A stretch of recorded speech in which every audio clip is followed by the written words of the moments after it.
Ouais, chaque année, nous célébrons cette célébration. C'est pour effectivement parler, n'est-ce pas, de l'homme et de son œuvre. Parce que il a fait une œuvre très colossale.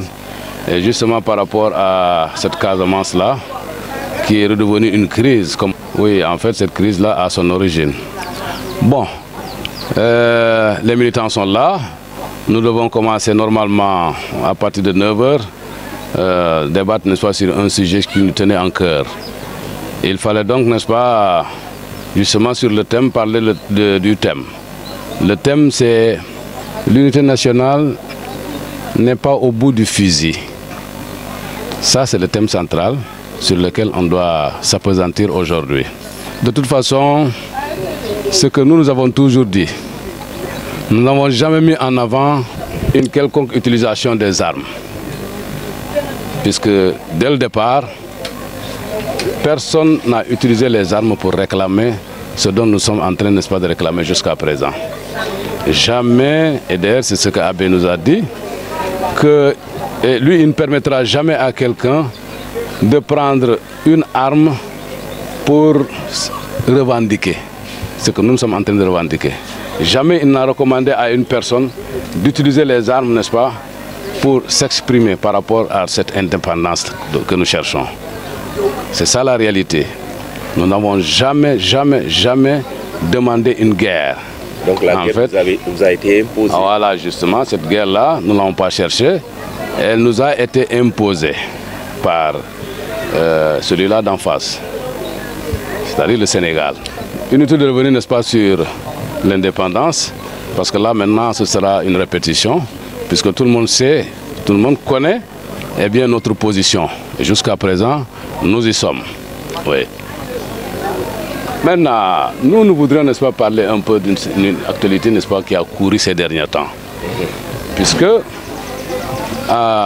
il y a une actualité, n'est-ce pas, du moment, qui parlait d'un forum qui a été organisé dans la zone de Diakaï, la zone des palmiers.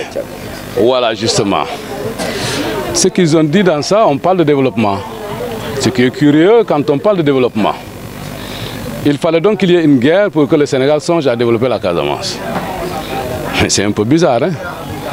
Et quand on parle effectivement de développement, nous savons depuis longtemps qu'il y a eu une volonté de développement de la part de Mamadou Dia à l'époque, quand il était président du conseil du gouvernement sénégalais.